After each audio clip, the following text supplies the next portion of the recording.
I don't know if you guys remember, one of the first things I said to you is no matter how hard you work for your future, some people will always define you by your past. After I got arrested for stealing my client's pills, the gym that I was working at fired me, and rightfully so.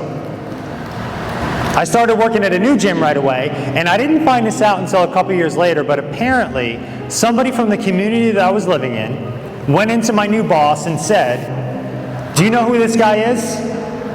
Do you know what he's done?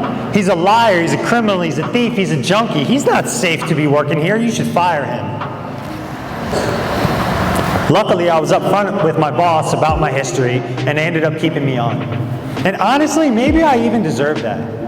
Not that much time had went by since I got fired from my other job and I relapsed. I hadn't had a lot of time to prove myself yet. 4 years later, and the stigma still follows me around.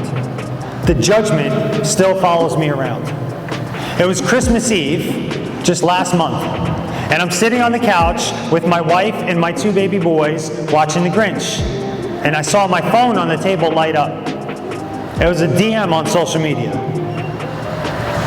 I looked down at it and immediately recognized that that's not a happy message, so I let it ride for a second. Came back to it a few minutes later, I opened it up. Several months ago, I had sent one of my promotional speaking videos to a community page on Facebook, just saying, "Hey man, I'm trying to do some good in the area. You mind sharing this with your network?"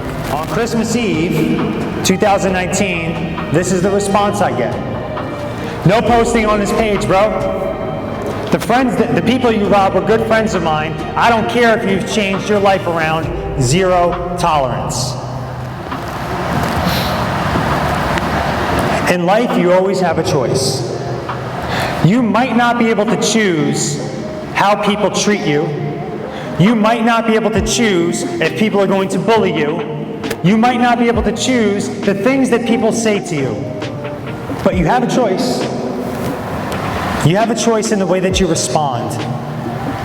You have a choice in the way that you let it impact you and your family. So I chose to say Merry Christmas and Happy New Year. And I went back to being with my family. And whoever this was, taking shots at me anonymously from behind their keyboard, decided to reply with a middle finger emoji.